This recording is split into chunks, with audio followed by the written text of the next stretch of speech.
de ton âme pour apporter la restauration dans ta vie. Nous avons parlé de la précipitation face aux situations difficiles. La précipitation face aux situations difficiles ou bien les dangers de l'empressement. La précipitation est tout simplement le caractère de ce qui est hâtif, excessif. Dans la prise de décision ou dans l'action, lorsqu'on est face à des situations difficiles, on a tendance à se précipiter. Mais quelle est la bonne précipitation et quelle est la mauvaise précipitation? C'est quoi la précipitation? Qu'est-ce qui la cause généralement? Quand ne pas se précipiter et quand se précipiter et quelles peuvent être les conséquences de la précipitation? Voilà quelques questions que j'ai libellées qui peuvent t'aider, qui peuvent m'aider lorsque nous sommes face à des situations conflictuelles ou bien des situations de danger qui interpellent soit notre décision, soit notre action. Nous allons voir un cas de figure, le cas de Uza. Je l'ai souvent cité dans mes prédications. Mais nous allons le voir dans le cas de la précipitation, la prise de décision et la précipitation et ce que cela peut engendrer dans nos vies. Prends ta Bible avec moi dans le livre de 2 Samuel au chapitre 6, versets 6 à 8. 2 Samuel chapitre 6, versets 6 à 8. Il est écrit: lorsqu'il fut arrivé à l'ère de Nacon, Uza étendit la main vers l'âge de Dieu et la saisit parce que les bœufs la faisaient pencher. La colère de l'Éternel s'enflamma contre Uza et Dieu le frappa sur place à cause de sa faute. Uza mourut là, près de l'arche de Dieu. David fut irrité de ce que l'Éternel avait frappé Uza d'un tel châtiment. Et ce lieu a été appelé jusqu'à ce jour Péret Uza. Alléluia. C'est lorsque nous lisons l'histoire, nous nous rendons compte que il y a des éléments qui interviennent dans l'action qui a été posée par Uza. Et la première chose, Uza constate que l'arche penche sur les bœufs. Et ce que nous devons savoir, c'est que l'arche, l'alliance là, était la représentation de Dieu. C'était Dieu qui était parmi le peuple d'Israël. Et l'arche était quelque chose de sacré. Il y avait des personnes qui étaient censées porter l'arche, des personnes qui étaient censées s'occuper de l'arche. Et ces personnes-là, lorsque nous lisons l'Ancien Testament, on se rend compte qu'il y avait des vêtements, des actions, des choses que ces personnes devaient faire qui étaient adaptées à la prise en charge de l'arche. Et ce n'était pas n'importe qui. Il fallait être la tribu des Lévites. Et dans la tribu des Lévites, il fallait être souverain sacrificateur pour être à même de t'approcher de l'arche de l'Alliance. Alléluia. Donc l'arche était quelque chose de précieux. En fait, l'arche représentait Dieu au milieu du peuple. Et Uza ici là est face à une situation, il constate quelque chose. C'est une situation délicate. L'arche représente la présence de Dieu, mais ils ont posé l'arche à un endroit indélicat sur les bœufs. Fait que lorsque les bœufs roulaient, l'arche était en déséquilibre et l'arche se mettait à pencher. Alléluia. Voilà la première chose que nous pouvons constater. La deuxième chose, c'est que Uza a fait diagnostiquer un besoin. Et ce besoin-là, plus tard, va être un danger pour le peuple de Dieu. Il dit aussi que l'arche veut tomber. Et il veut, dans son action, il s'est dit qu'il faut absolument apporter une solution à ce constat. Et cette solution serait vraiment de soutenir l'arche. Donc, sans réfléchir, Uza va étendre la main. Et le fait qu'il étende la main va tout simplement causer sa mort. Parce que le Seigneur va le frapper parce qu'il n'est pas digne d'entrer dans la présence de Dieu. Est-ce que l'acte de Uza est noble? Oui. Est-ce que l'acte de Uza est une réaction normale face à un danger? Oui. Est-ce que l'acte de Uza allait vraiment sauver, entre guillemets, l'arche? On peut répondre que oui. Mais qu'est-ce qui se passe?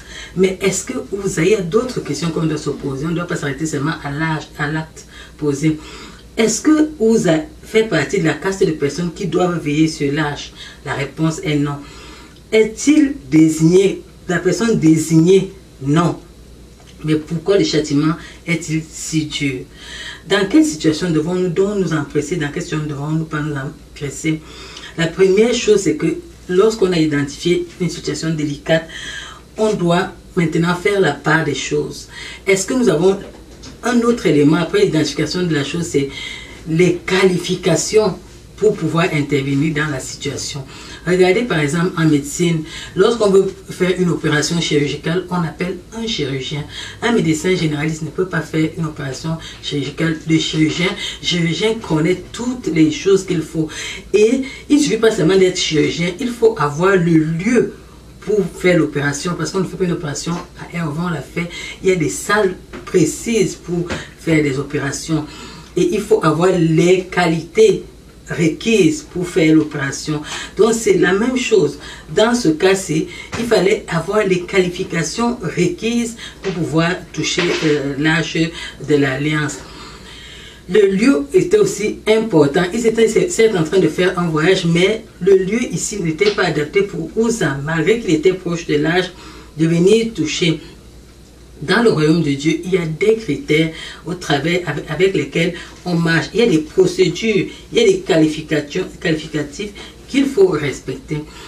Et si nous prenons par exemple l'empressement des situations difficiles, on va se rendre compte que même dans la vie, la sagesse nous enseigne que lorsque tu es face à un cas difficile, il ne faut pas te précipiter, il faut prendre le temps de réfléchir.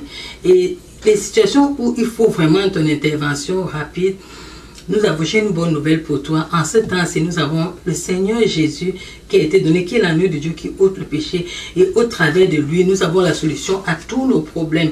Fait que si tu as une situation difficile en ce moment, tu as diagnostiqué une situation où il faut intervenir rapidement, la plus grande procédure que tu peux avoir, c'est d'abord d'interpeller le Seigneur Jésus. Le Seigneur Jésus est la personne qui te donne l'accès à Dieu. Il est la personne qui peut faire intervenir le miraculeux dans le physique. Il est un sacrificateur oint qui te donne accès directement à Dieu. Il a payé un grand prix, le prix qui te permet d'aller parler à Dieu directement. Et pendant sa vie, nous pouvons constater aussi que toute personne qui voulait s'adresser à lui, allait à lui directement. Il s'ouvrait aux enfants, aux veuves, aux estropiés, aux aveugles, aux prostituées, aux voleurs, aux pharisiens, aux hommes de loi.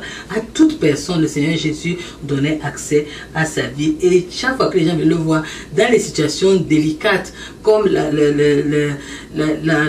veuve qui avait perdu son enfant, on voit le Seigneur Jésus qui se lève et qui intervient, même si le cas était déjà délicat au point où l'enfant était mort.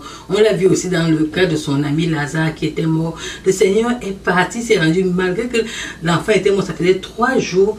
Lazare était mort, ça faisait 3 jours. Le Seigneur l'a ressuscité, alléluia. Donc c'est un élément que tu dois intégrer. En plus maintenant, toi qui m'écoutes, tu peux avoir une situation délicate, mais tu as la grâce que le Seigneur Jésus te donne accès à Dieu. Et l'accès à Dieu maintenant est un accès qui peut apporter une solution dans ton problème. Bien, la loi de l'accès à Dieu vient s'inscrire ici dans un nouveau contexte. Elle apporte une nouvelle procédure. Elle apporte le miraculeux au travers de la foi et de la prière au nom de Jésus-Christ. La Bible dit que le nom de Jésus-Christ, en ce nom, tout genou fléchit et toute langue confesse qu'il est Seigneur. Ça dépend donc de ta détermination, de la foi que tu mets. Ça ne dépend pas de ta race, ça ne dépend pas de ton titre, ça ne dépend pas de ton rang. Ça dépend de la foi que tu mobilises devant Dieu face à ta situation. Cette foi-là est capable de défier tous les problèmes que tu as. Elle apporte la solution immédiate dans les circonstances dans lesquelles tu vis. Cette loi-là répond au mépris par l'amour. Cette loi-là, face à la maladie incurable, apporte la guérison. Face à la mort, apporte la résurrection. Face à l'impossibilité, mobilise le ciel pour rendre possible tes conditions. Devant la loi que Jésus-Christ inscrit dans les situations d'empressement, un seul critère est valable, la foi en Jésus-Christ. Crier à lui de tout son cœur dans la situation que tu traverses. C'est la loi qui apporte le miracle instantané. C'est la loi qui défie tous les raisonnements. Cette loi-là, quand tu cries à Dieu, elle confond la science. Cette loi confond les lois de la gravité. Cette loi est capable de reconstituer les eaux et de redonner la vie à un mort. En ce temps, c'est la seule et unique loi, la vraie, qu'il faut appliquer dans les situations délicates, les situations de danger, et ne pas se précipiter. Au contraire, tu dois te précipiter plutôt devant le Seigneur. C'est la loi que chacun de nous doit avoir. C'est cette loi-là qui permet même d'arrêter même les hémorragies les plus graves. As-tu la foi? Tu peux l'activer maintenant, car Jésus continue de sauver, Jésus continue de guérir. Face à tes situations délicates de la vie, c'est lui que tu dois appeler. Parfois, humainement, les situations nous poussent à agir émotionnellement, à sauver nos faces, à sauver nos postes, à sauver notre maison, à sauver notre mariage.